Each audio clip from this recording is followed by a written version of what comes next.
नमस्कार, स्वागत है आप सभी का आपके ऑफिशियल यूट्यूब चैनल गुरुजी स्पेशल क्लासेस में।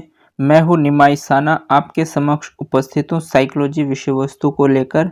और हम स्टार्ट कर चुके थे डेवलपमेंट यानी विकास को, और आज हम नेक्स्ट क्लास कवर करेंगे जो आपके हैं difference between growth and development यानी वृद्धि एवं विकास में अंतर। स्टूडेंट, लास्ट क्लासेस में हमने किशोरावस्था और उससे पहले हमने बाल्यावस्था के बारे में डिस्कशंस कर लिया था।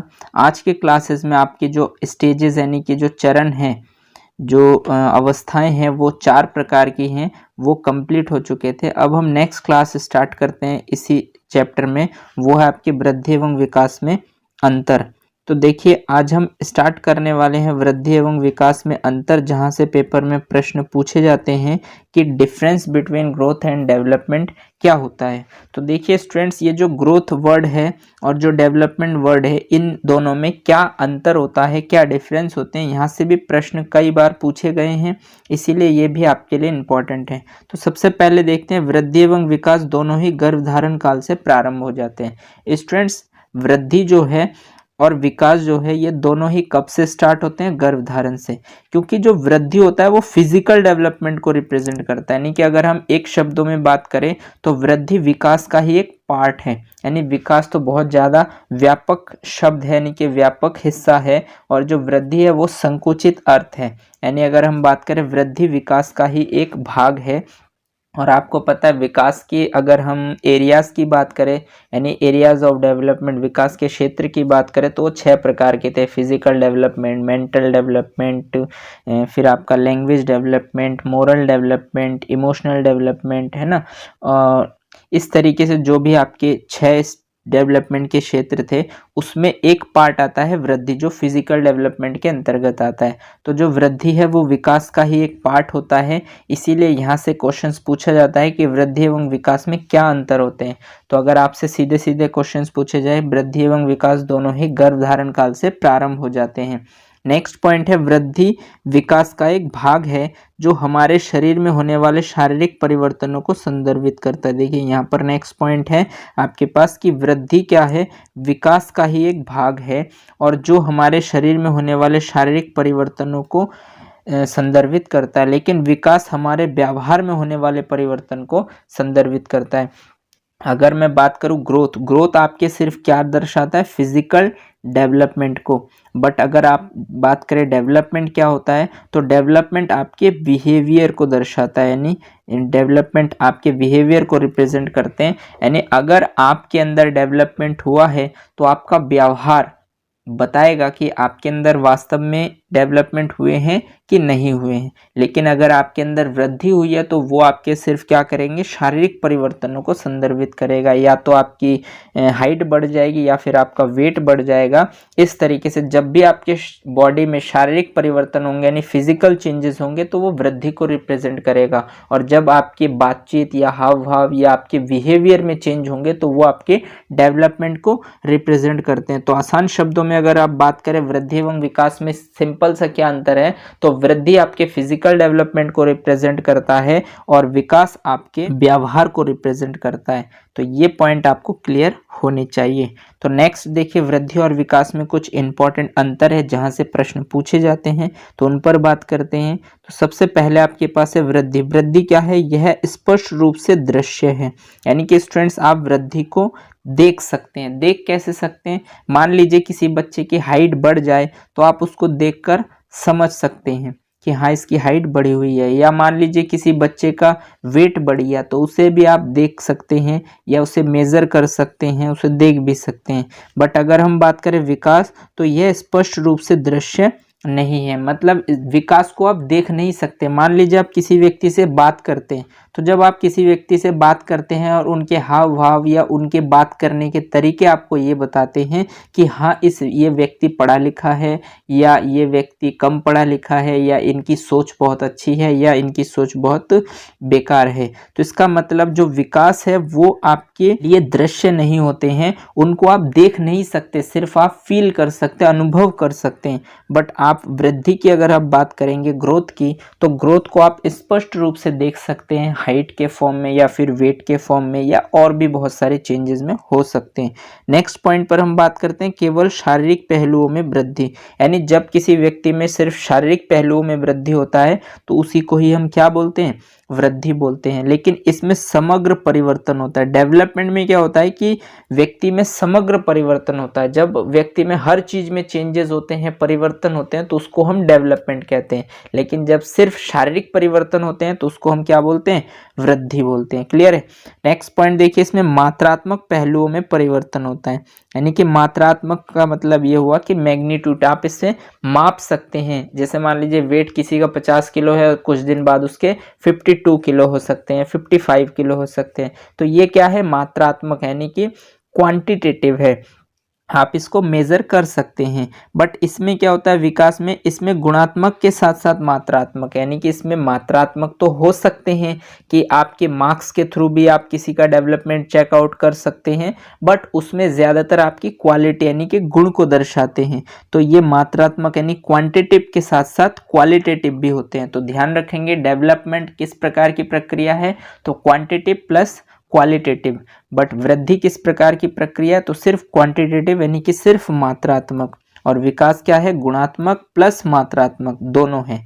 नेक्स्ट पॉइंट पर अगर हम बात करें तो वृद्धि को मापा जा सकता है। सही बात है, वृद्धि को आप मेजर कर सकते हैं। बट डेवलपमेंट पहलुओं में परिवर्तन होता है, यानी कि जो बच्चे के बहुत सारे पहलू होते हैं, जैसे फिजिकली हो गया, मेंटली हो गया, या फिर लैंग्विस्टिक हो गया, या फिर मोरल हो गया, या फिर आपका सोशल हो गया। तो इनमें क्या होते हैं, इनमें चेंजेस आते हैं, पहलुओं में परिवर्तन होता है। बट वृद्धि को आप इजीली मेजर कर सकते हैं। नेक्स्ट पॉइंट देखिए स्टूडेंट्स, नेक्स्ट पॉइंट आपके पास है वृद्धि शिक्षण द्वारा प्रभावित नहीं होता है। देखिए स्टूडेंट्स, आप वृद्धि को शिक्षा द्वारा, एजुकेशन के द्वारा आप इसको प्रभावित नहीं कर सकते, मतलब इसको बढ़ा या घटा नहीं सकते आप एजुकेशन के द्वारा। ये तो जिस बच्चे का जो है वो उतना ही रहेगा, वो उसके खान पान पर या उसके इन्वायरमेंट पर डिपेंड करता है कि इसका वेट या फिर इसकी हाइट कितनी होनी चाहिए। इसको आप एजुकेशन के थ्रू इफेक्ट नहीं कर सकते।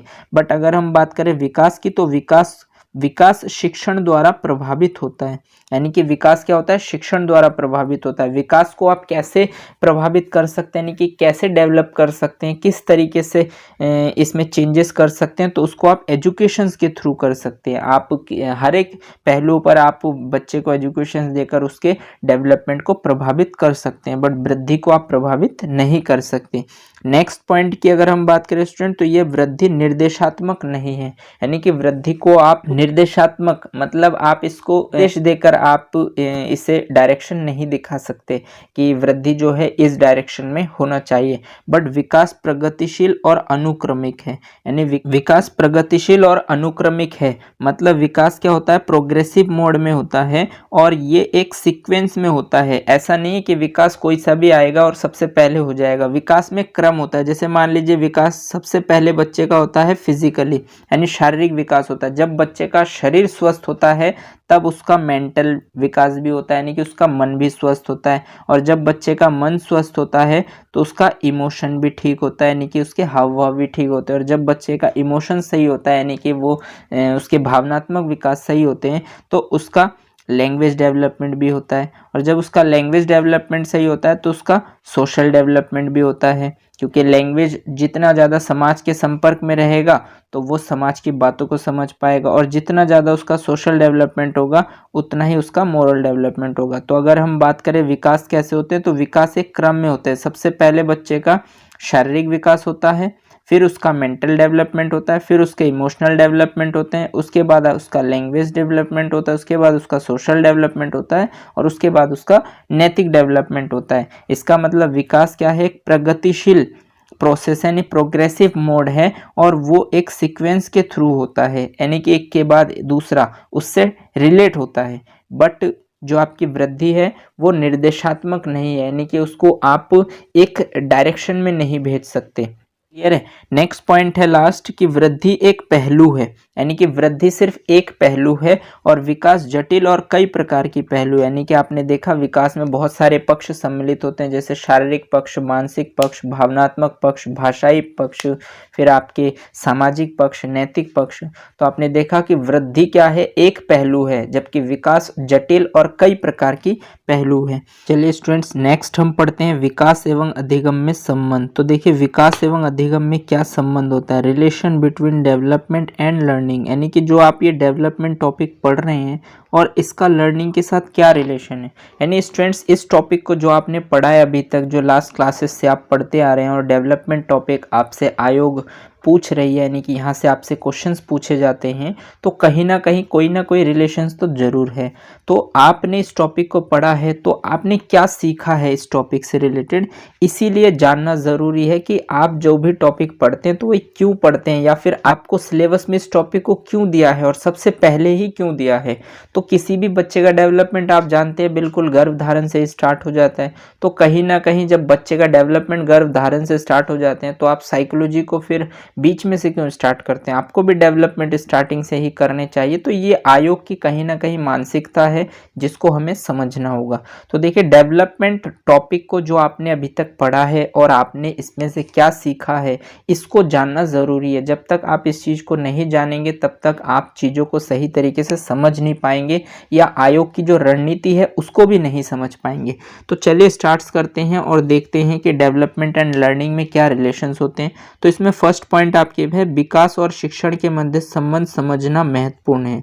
सही बात है कि आपको विकास और शिक्षण के मध्य संबंध समझना महत्वपूर्ण है।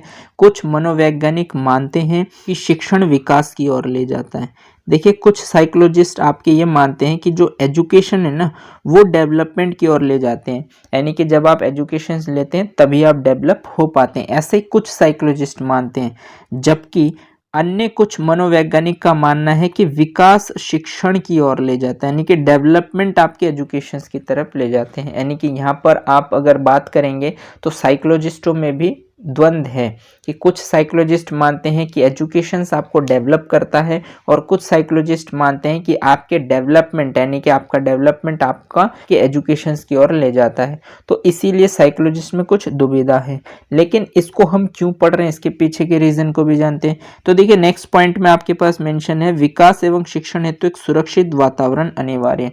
यानी कि आप इन सारी बातों को पढ़ने के बाद ये तो आप जानते हैं कि अगर आप किसी बच्चे का डेवलपमेंट करना चाहते हैं तो उसके लिए शिक्षण और डेवलपमेंट के लिए आप एक सुरक्षित वातावरण आपको ज़रूर बनाना होगा, यानी कि आप ऐसे माहौल आपको क्रिएट करने होंगे जहां पर बच्चा एजुकेशन ले सके और एजुकेशन के थ्रू वो डेवलप हो सके। तो ये तो सीधी सीधी बात है कि विकास एवं शिक्षण हेतु एक सुरक्षित वातावरण बहुत ज़रूरी है।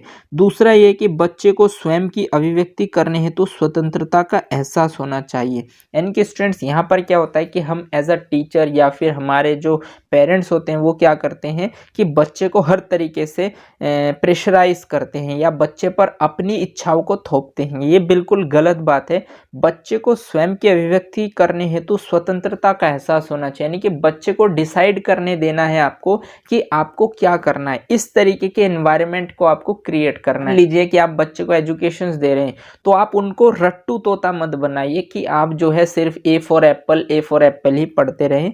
ए फॉर एप्पल जो हम पढ़ते हैं तो इसके पीछे का रीज़न क्या है कि हम एप्पल को ए से क्यों रिलेट करते हैं, क्योंकि जो छोटे बच्चे होते हैं उनको इस तरीके से जब आप रिलेट करके पढ़ाते हैं तभी उनको ये चीज़ें जो है याद हो पाते हैं सही तरीके से। अदरवाइज वो जो है सिर्फ बोल तो सकते हैं बट जैसे ही आप उनके सामने उस शब्द को बोलेंगे तो उसको फील नहीं कर पाएंगे। तो कुल मिला के बच्चों को स्वयं की अभिव्यक्ति करने हेतु स्वतंत्रता का एहसास होना चाहिए, यानी कि बच्चे खुद को इंडिपेंडेंट समझे, उन पर किसी तरीके का कोई प्रेशर ना हो, क्योंकि जब किसी व्यक्ति पर कोई प्रेशर होता है तो उसका डेवलपमेंट सही तरीके से नहीं हो पाता है। इस चीज़ को आप भी फील कर सकते हैं कि जब आपके ऊपर प्रेशर होता है तब आप अच्छे से अपने आप को फील नहीं करते हैं और अच्छे से अपने आप को रिप्रेजेंट भी नहीं कर पाते हैं। तो इसीलिए आप बच्चे के ऊपर किसी भी तरीके से दबाव ना बनाएं। बच्चे को स्वतंत्रता का एहसास होना चाहिए, इस तरीके की आपकी एनवायरनमेंट होनी चाहिए, या आप जिस कक्षा में पढ़ाते हैं, जिस स्कूल में पढ़ाते हैं, वहाँ का एनवायरनमेंट इस तरीके से आपको डेवलप करना होता है। तो इसीलिए आप इस टॉपिक को पढ़ने आए हैं या ये आपको पढ़ना ज़रूरी है। नेक्स्ट पॉइंट ये है स्टूडेंट्स कि यह माता पिता शिक्षक और माता पिता के समुदाय की जिम्मेदारी है कि वो बच्चों को एक सुरक्षित और एक अच्छा वातावरण प्रदान करें। यानी कि ये सीधी बात है कि ये किसकी रिस्पॉन्सिबिलिटी है, माता पिता यानी पेरेंट्स को, शिक्षक को और माता पिता के समुदाय यानी कि जो आपकी सोसाइटी है, इनकी जिम्मेदारी है कि आप बच्चे को एक सुरक्षित और एक अच्छा वातावरण प्रदान करें। ठीक है, इसका मतलब सिर्फ शिक्षक सुरक्षित और अच्छा वातावरण प्रदान नहीं कर सकता, उसमें माता पिता भी होने चाहिए और उनके साथ माता पिता के जो समुदाय है, नहीं सोसाइटी भी होनी चाहिए उस प्रकार की। क्योंकि आजकल क्या होता है कि ज़्यादातर सोसाइटी क्या कहते हैं कि लड़कियों को जो है ज़्यादा मतलब पढ़ाई लिखाई नहीं करानी चाहिए, क्योंकि वो तो घर का ही कामकाज करेंगी, तो इसलिए उनको ज़्यादा पढ़ा लिखा कर क्या होगा। ये जो सोच है, ये जो सोसाइटी की सोच है, ये बिल्कुल गलत है। यानी कि सोसाइटी को भी आगे आना होगा, पेरेंट्स को भी आगे आना होगा और टीचरों को भी आगे आना होगा, तभी वो एक अच्छे सुरक्षित और अच्छे वातावरण को डेवलप कर पाएंगे और तभी उस वातावरण में जो जो बच्चे होंगे उनका डेवलपमेंट अधिक से अधिक हो पाएगा। तो ये एक मनोवैज्ञानिक तरीका है जिनको आपको जानना ज़रूरी होता है। इसीलिए आपने डेवलपमेंट टॉपिक को इतने डिटेल में पढ़ा है, क्योंकि जब आप डेवलपमेंट को इतने डिटेल में पढ़ते हैं तो आप बच्चे की आईक्यू लेवल, उनकी मानसिकता, उनकी सोच किस स्टेज में कितनी होती है ये आप जान पाते हैं। और आगे जो भी टॉपिक और जो भी साइकोलॉजिस्ट को आप पढ़ेंगे वो यही चीज़ें आपको गाइड करेंगे। और जब आप इन सब चीज़ों को पढ़ेंगे और उनको अपने एजुकेशन के साथ रिलेट करेंगे, यानी कि अपने व्यवहार के साथ रिलेट करेंगे, तभी आपका भी डेवलपमेंट होगा। और जब आपका डेवलपमेंट होगा तभी आप बच्चे का डेवलपमेंट कर सकते हैं। इसीलिए आयोग आपसे इस तरीके के पॉइंट पर क्वेश्चंस पूछते हैं। नेक्स्ट पॉइंट स्टूडेंट्स है, विकास और शिक्षण दोनों व्यवहार में परिवर्तन को संदर्भित करते हैं। देखिए सीधी सीधी बात है कि जो विकास है और जो शिक्षण है, यानी कि डेवलपमेंट और एजुकेशन है, ये किन को रिप्रेजेंट करते हैं, तो उसके व्यवहार को संदर्भित करते हैं। व्यवहार में जो परिवर्तन होते हैं उसको संदर्भित करते हैं, क्या, विकास और शिक्षण। तो डेवलपमेंट और एजुकेशन क्यों ज़रूरी है, इससे क्या होता है, आपके व्यवहार में किस तरीके से परिवर्तन होते हैं, इनको आपने जान लिया। आई होप स्टूडेंट्स आपको यह क्लास अच्छी लगी होगी और आपने जाना होगा पूरे डेवलपमेंट टॉपिक को कि किस तरीके से बच्चे का डेवलपमेंट होता है और वो कब से शुरू होता है और कब तक चलता है डेवलपमेंट, और डेवलपमेंट के दौरान कौन कौन से प्रोसेस से बच्चे गुजरते हैं और डेवलपमेंट और ग्रोथ में क्या डिफरेंस होते हैं, विकास एवं अधिगम में क्या संबंध होते हैं, फिर विकास के कौन कौन से चरण होते हैं, फिर विकास कौन कौन से क्षेत्र होते हैं। तो इन सब चीज़ों को आपने जान लिया होगा और यहाँ से आपको क्लियर हो गया होगा कि विकास क्या होता है और हम क्यों विकास को पढ़ते हैं। और यहाँ से आपके पेपर में 1 से 2 प्रश्न पूछे जा सकते हैं, हो सकता है 1 क्वेश्चन पूछ ले, या आयोग के जो एग्जामिनर होते हैं वो उन पर डिपेंड करता हो सकता है आपसे यहाँ से 2 प्रश्न भी पूछ ले। तो इसीलिए मैंने आपको इतने सारे पॉइंट्स बताए हैं जहाँ से हर पेपर में प्रश्न पूछे जाते हैं। आई होप आपको ये सारे पॉइंट्स क्लियर हो गए होंगे। इस पर बेस्ड स्टूडेंट्स हम एक प्रैक्टिस सेट लगाएंगे जिसमें आपको ये रियलाइज़ होगा कि विकास से रिलेटेड किस तरीके से प्रश्न पूछे जाते हैं। और फिर हम एक प्रैक्टिस सेट दूसरा लगाएंगे जो आपके यूपी टेट स्पेशल के नाम से होगा, जिसमें 2011 से लेकर 2020 तक के अब तक के जितने भी क्वेश्चंस डेवलपमेंट से रिलेटेड पूछे जा चुके हैं आयोग द्वारा, उन सभी प्रश्नों का कलेक्शन होगा, जिसको आप सॉल्व करने के बाद आपको कॉन्फिडेंस मिल जाएगा कि हाँ आप सही ट्रैक पर चल रहे हैं और आपकी सही रणनीति है या नहीं। तो चलिए आज के लिए बस इतना ही। अगर आपको यह क्लास अच्छी लगी हो तो आप इसे लाइक कीजिए और अपने दोस्तों के साथ शेयर कर दीजिए ताकि वे भी इस क्लास का अधिक से अधिक लाभ ले सके। और अगर आपने चैनल को सब्सक्राइब नहीं किया है तो आप चैनल को सब्सक्राइब कर लीजिए और बेल आइकन को भी प्रेस कर दीजिए ताकि आपके लिए मैं जब भी इस तरीके के बेनिफिशियल वीडियो बनाऊं तो आपको टाइम टू टाइम नोटिफिकेशन मिलते रहें। धन्यवाद। जय हिंद।